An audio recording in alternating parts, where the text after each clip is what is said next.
Hey drummers, guess who? Rob from drumsandword.com. Today I'm going to show you how to play the song Rehab by Amy Winehouse, drummed by Homer Steinweiss.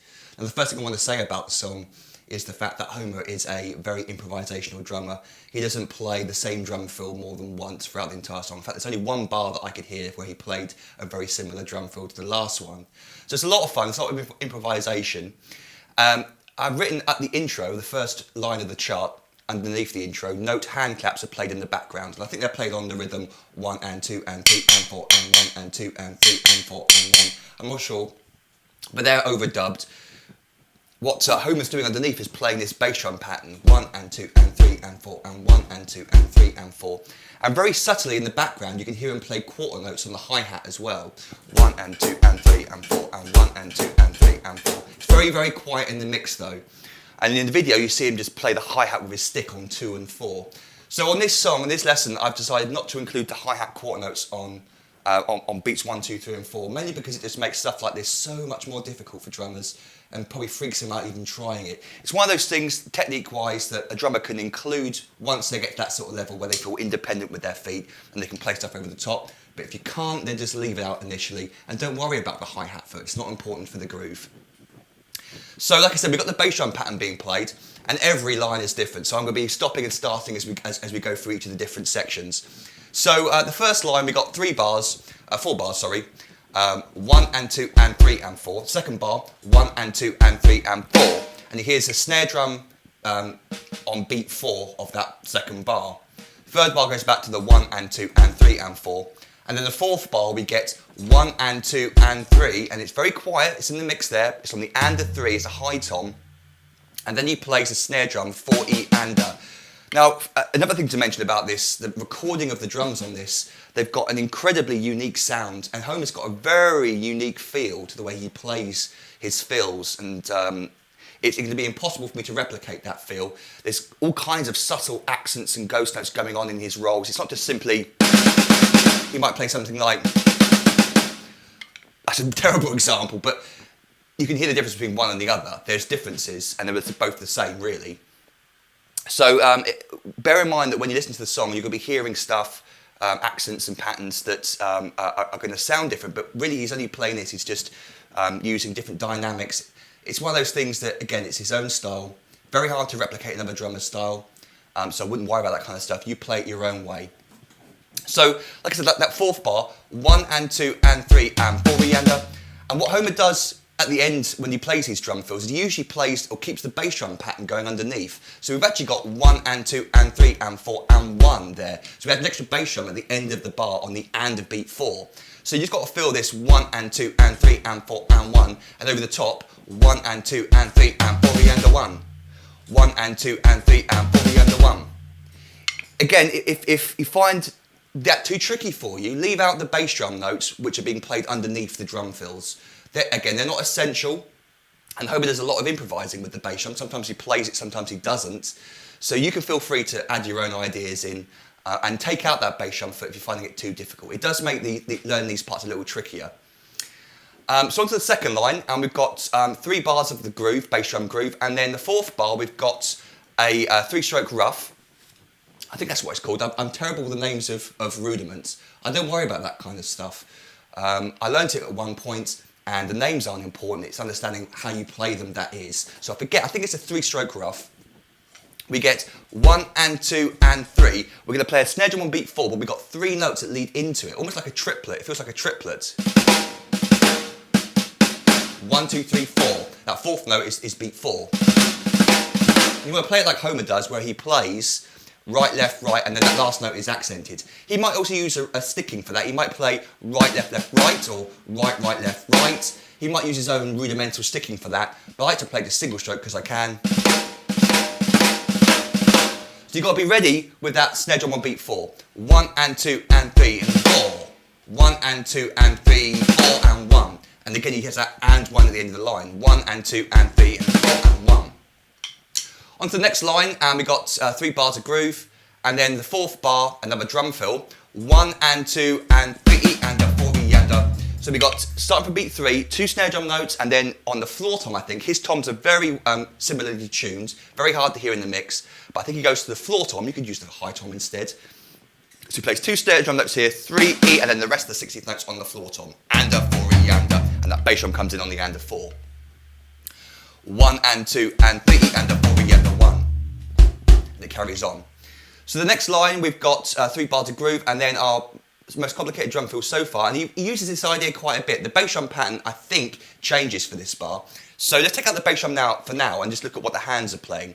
We're playing from the and a beat 1, 1 and a 2 and 3 E and a 4 E and a. So it's 1 and a 2 and 3, and that starts the roll. 3 E and a 4 E and a. So 3 E and a 4 E and a. And then underneath, we've got this bass drum pumping on 1 and 2 and 3. It's really low in the mix again, I keep saying that, but it is really hard to transcribe this song accurately, but I'm pretty sure he's playing this. 1 and a 2 and 3 E and a 4 E and a.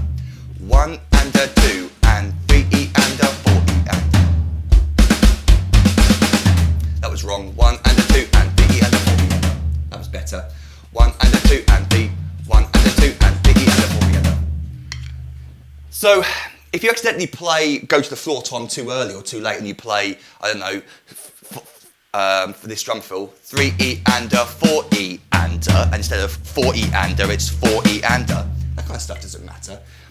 If you're playing onto the song, just have fun with it. So then after that we go into our first, I've called it the verse, although you could consider it being the chorus because it's more upbeat, but I called it the verse. And we get this verse drum beat. So for the only part of the song where we get just to relax a little bit when it comes to the reading, we're playing a relatively simple drum beat, really cool drum beat. We're playing 1 and 2 and 3 and 4, and 1 and 2 and 3 and 4. And the bass drum is playing on 1 and 2 and, then we wait to the and beat 3 just to play before the snare drum, and 4, and then and 1 when the bar repeats. So 1 and 2 and 3 and 4, and 1 and 2 and 3 and 4, and 1, 2, 3. What am I doing? 1 and 2 and 3 and 4 and 1.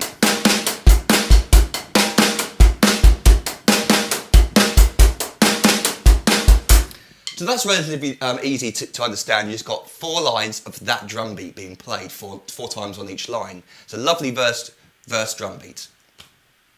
So before we go to the second page, because there's so many changes here, let me go from the top of the page. I'm going to play from the intro, 4 lines, and then all the way through the verse as well, onto the next page. You can hear how we transition from section to section. Notice also that when we go from the intro to the verse, and then back into the intro, back into the next chorus, he doesn't use any crash cymbals. There's no crash cymbals in this at all. No crash cymbals on beat 1. So it's another thing you've got to undo your learning because you just want to play a crash cymbal after every drum fill. He doesn't. He just keeps it nice and simple. So anyway, here's the first page played up to speed without my microphone on.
So on to bridge 1 on page 2.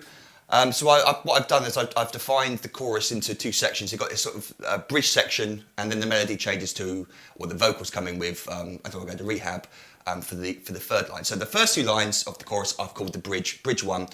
And again, I've written note hand claps are played in the background so you know. And we've got the same sort of thing as the intro, 1 and 2 and 3 and 4, and 1 and 2 and 3 and 4, that snare drum on beat 4, that second bar. And then the third bar has the 1 and 2 and 3 and 4 and 1, the extra bass drum at the end. And we go into another drum fill where, as I said, we get this pattern that he likes to play a lot. This pattern along those sort of lines. So we get 1 and a 2 and 3E and a 4E and a, and we've got the bass drum playing underneath, 1 and a 2 and 3E and a 4E and a 1. And you can play it on the floor tom instead. 1 and a 2 and 1 and a 2 and 3E and a 4E and a 1. That's that line. And then the second line we go on and we got to look out for the 1 and 2 and 3 and 4 and 1. I'm going to stop mentioning that now because you can just look out for it. Either it's 1 and 2 and 3 or it's going to be 1 and 2 and 3 and 4 and 1. One of those two versions for each of the bridges and choruses. So that'll be the last time I mention that. Let's go straight instead to the last line of bridge 1, the second bar. And this is what I mentioned earlier on about having the same drum fill once in the song. It's the same as the line above it. 1 and a 2 and 3E and a 4E and a. But there is a tiny difference which is so hard to hear on the recording. I don't think he plays the bass drum on the and a beat 4 for that bar. That's the only difference between those two lines. 1 and a 2 and 3E and a 4E and a. You could, you might not. It's up to you, it doesn't really matter. So let's go on to chorus 1 and go straight to the drum fill at the end. And we've got this. It could be either be floor tom and snare drum or high tom and snare drum. I've chosen high tom and snare drum. Let's ignore the bass drum for now. We're playing 1 and 2 and 3, and 3 is on its own on the snare drum. So 1 and 2 and 3, and then up to the high tom or floor tom, and a 4E and a. So with the bass drum underneath, which is playing from 1 to 3, 1 and 2 and 3, and a 4E and a 1. And we've got the and 1 at the end again. So 1 and 2 and 3 and a 4E and a 1. 1 and 2, 1 and 2 and 3 and a 4E and a 1. And I missed out a few notes there, but you can do that kind of stuff. You can improvise. If you make a mistake, just keep going. 1 and 2, 1 and 2 and 3 and a 4E and a 1. Of course, if you're practicing it, stop and repeat. But if you're playing for fun, then yeah. So on to the next line of chorus 1, and let's go straight to the drum. No, let's go to bar 3. It's slightly different. We've got 1 and 2 and 3 and 4 and 1. So we've got the snare drum there on beat 4 of that third bar. Look out for that. And then this drum fill, a little bit more broken up, a little bit more sparse. We've got this rhythm. 1E and a 2 and 3E and a 4 and 1. Again, 1E and a 2 and 3E and a 4 and 1. 1, a 2 and 3 and a 4 and 1. I think that's the rhythm being played. It's very, very quiet in the mix. 2 on the snare drum, 1E and a 2, I like to play left, right, then up to the high tom for the and then back to the snare drum, 3, and then the rest of the notes are played on the high tom, so 3, E and a 4, and then the bar ends. 1, a 2, and E and a 4 and 1. Oh, see, you instinctively played a crash cymbal there.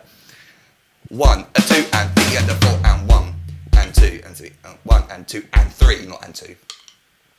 So there's that bar there. On to the next line, and let's stop at the second bar of that third line of chorus 1. We've got 1 and 2 and 3 and 4 and 1. And whenever we get two snare drum notes like that together, on the and a 3, the and a 4, the and a 2, when they're eighth notes next to each other, Homer tends to play them first note slightly quieter, the second one accented. So we get this 1 and 2 and 3 and 4 and 1 and 2 and 3 and 4 and 1. You can play both the same volume, 1 and 2 and 3 and 4 and 1. None of the snare drum notes in this song, apart from a couple of accents, are played loudly. It's all really quiet stuff, played in the centre of the drums, the centre of the toms, really subtle, quiet stuff. So there's that one, 1, a 2 and 3 and a 4 and 1 and 2 and 3, and we've done the 1 and 2 and 3 and 4 bar. So let's go straight to the end of that third line of chorus 1, and we get this, 1 and 2 and 3. We come down with the bass drum and a tom. I've chosen the high tom on beat 3. And we've got another one of those 3-stroke roughs played there leading into beat 4. 1 and 2 and 3 and 4 and 1 and 2 and 3 and 4 and 1 and 2 and 3 and 4 and 1. Or 1 and 2 and 3 and 4 and 1. Whatever you want to do.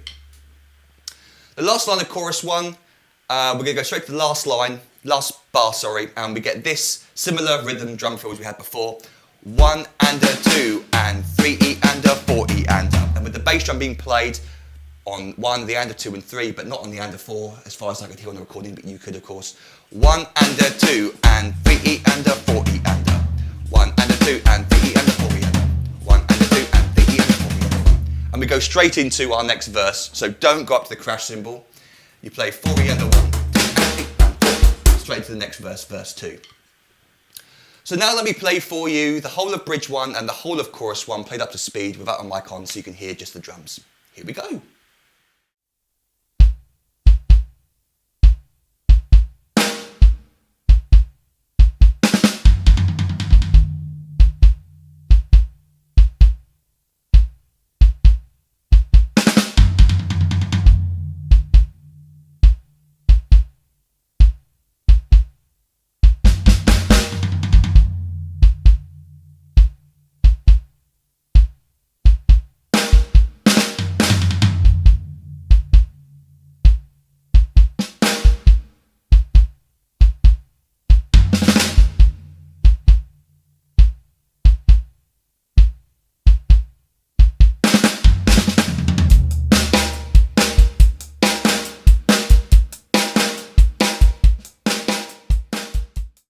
Let's go to page 3 now, and we've got bridge 2 at the top. Again, 2 lines of bridge 2.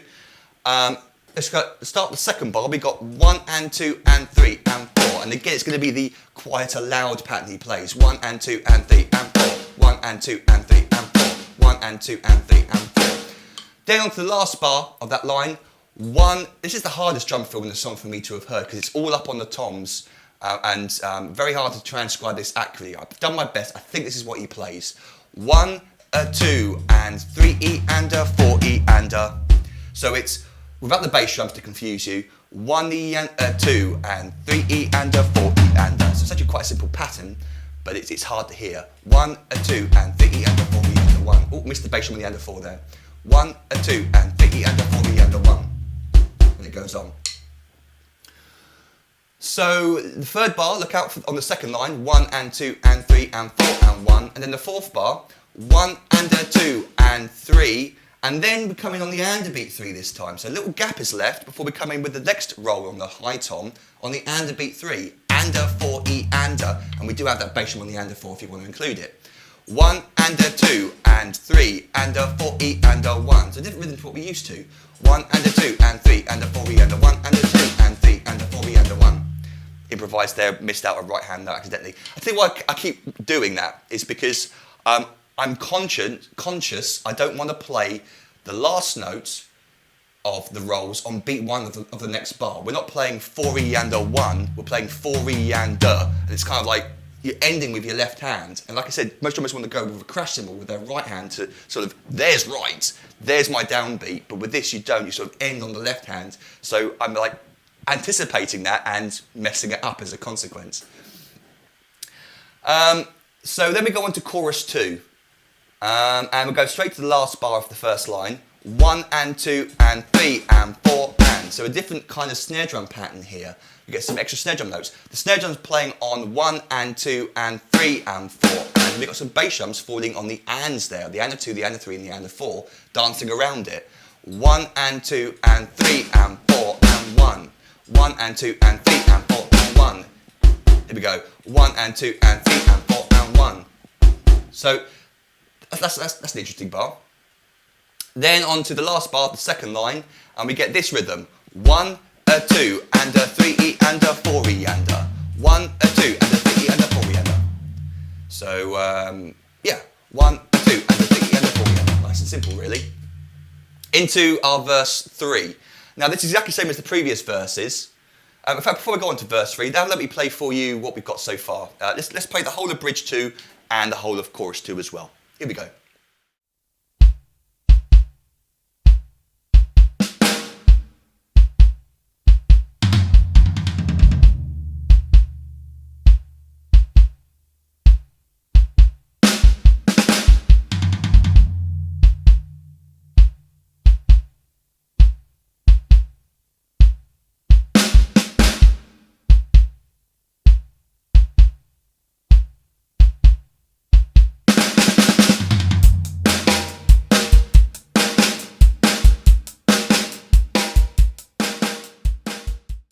So I was about to say, for verse 3, it's exactly the same as verse 1 and 2, except for the very last bar. Let's skip to the last bar of page 3. And we've got a little subtle ghost note drag thing going on with the left hand. It's not really a ghost note, it's actually quite a loud note that jumps out on the track.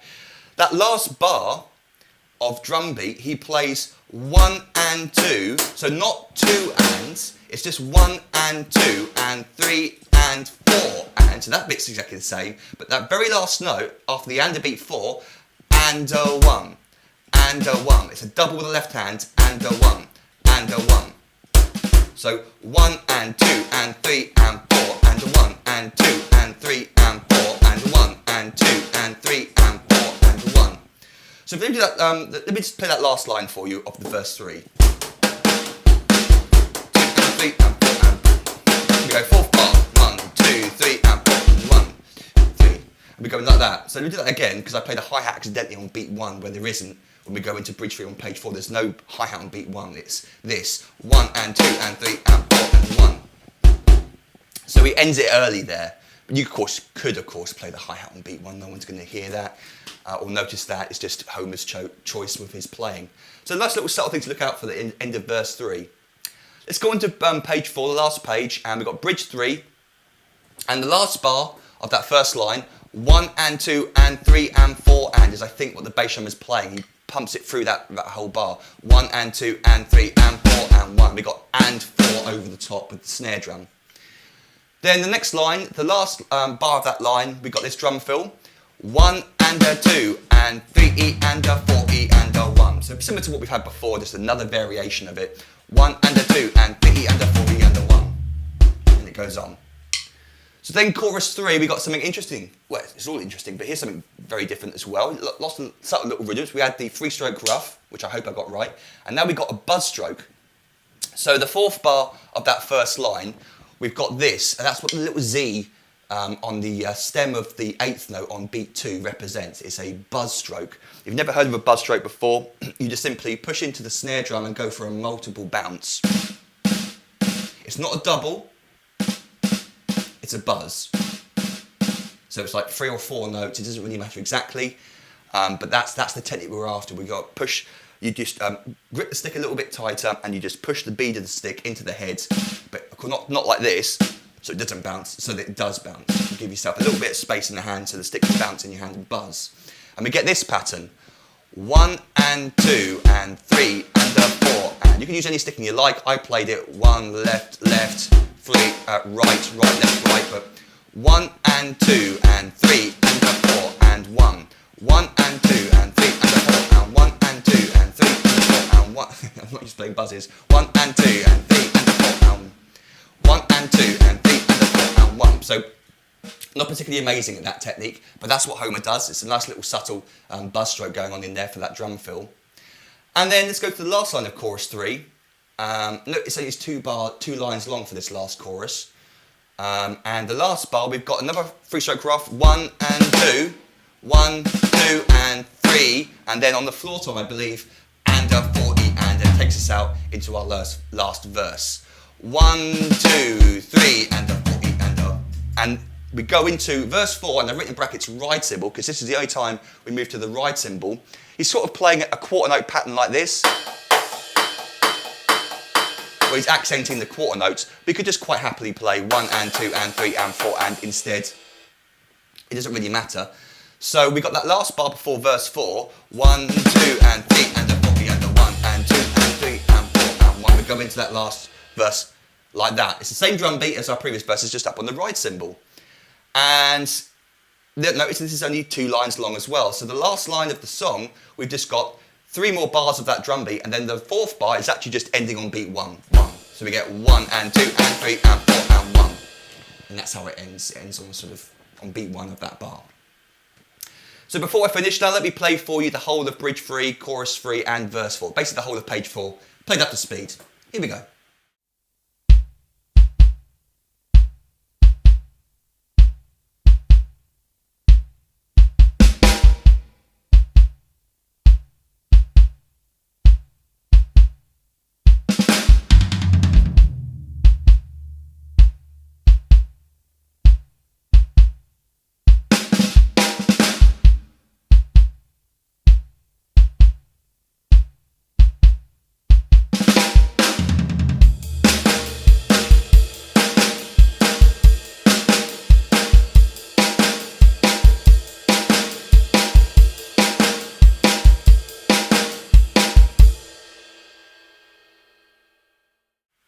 So there you go. I hope you enjoyed that. That was fun for me as well. My little nod of the hat to Amy Winehouse. If you've got any questions, you can always email me, rob@drumstheword.com, or contact me through my Facebook page or Twitter page. You just type in Drums the Word into Google and you'll find me. And if you haven't already, you might want to check out or consider becoming a member at drumstheword.com, an online member. You sign up for a membership and you get access to all of my song lessons I've ever recorded. And I've been doing this for 7-8 years online. So that's access to over 200 full song lessons now, plus all the full, drum chart that you've got with this lesson as well. Plus you get access to hundreds of other free videos which I give away, plus ebooks which I've written over the past as well. It's a bargain, I think, for $97. You sign up for a year, you get access to all the material, plus all of the new material, like today's lesson, that gets added over the course of your subscription. So please do check it out. There's a video on my website you can watch under the How It Works tab. And again, if you've got any questions about that, please do email me. Happy to answer them for you. Until next time, toodle pip and happy drumming to you.